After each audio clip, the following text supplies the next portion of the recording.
Originally, the project really started with acquisition back in 1998.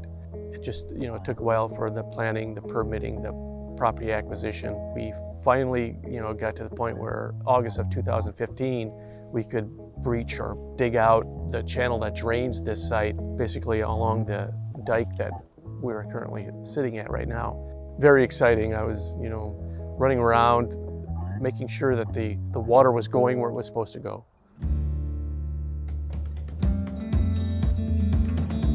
Yeah, my name is Kurt Nelson. I'm the tribe's Environmental Department Administrator.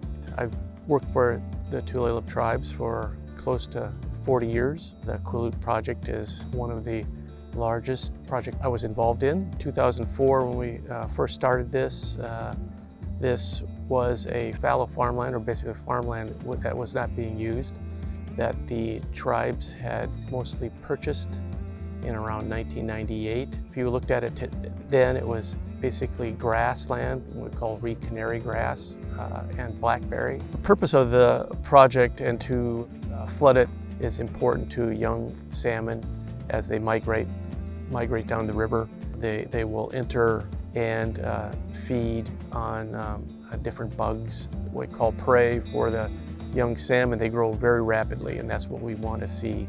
We want to see very rapid growth in these estuary areas.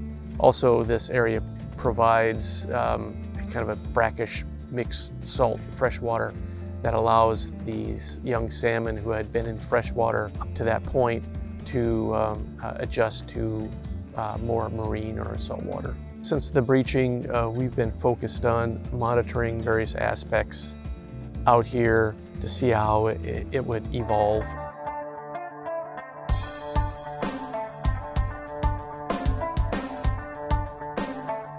My name's Devin Robinson. I'm a field biologist with the Tulalip Tribes. I've been working in monitoring Qwuloolt since about early 2017. So the main thing that we do out here in Qwuloolt is beach seining. So the method that we do is we have what's called Puget Sound net, and we operate mostly on boats. Tulalip has 3 river boats that we use in different situations. We do random sampling in Qwuloolt just to kind of get a better idea of where fish would be hanging out instead of just hitting the same sites over and over again.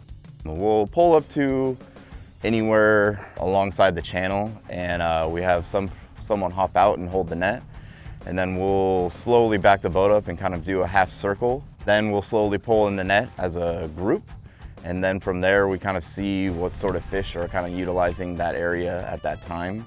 Kind of gives us a better idea of what sort of channels within Qwuloolt are maybe a bit more suited to have a bit more resources.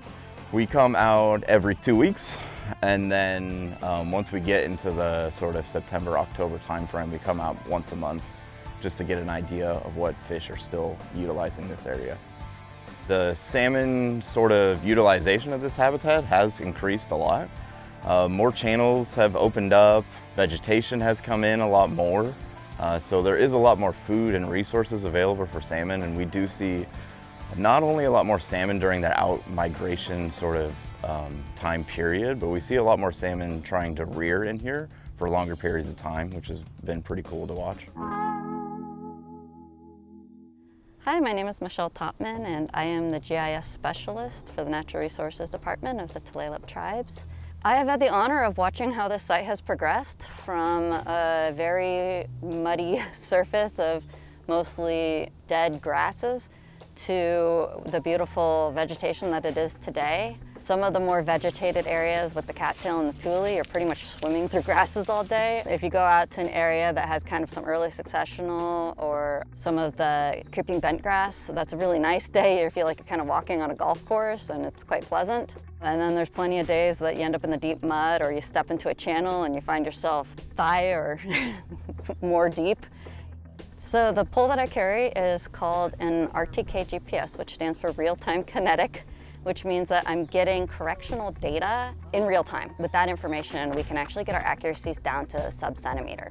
The drone flights are predominantly focused on as a part of the vegetation monitoring program. It allows us to get a better feel for the overall distribution of the vegetation in the site. The process is a long day, especially for those that are responsible for putting out the targets. Those guys tend to get up extra early because they have to get out before the tide drops too low, and they have to get the aerial control points, which are essentially big kind of black and white targets, and they need to put them into location in order to be able to reference the photos that we take with the drone. So then as the tide drops, that's about the point where I start to come out for the day with the drone, and we get the drone in the air and we fly the site with a pre-planned flight to collect information with overlapping pictures so that we can stitch them all together into a larger picture called an ortho image.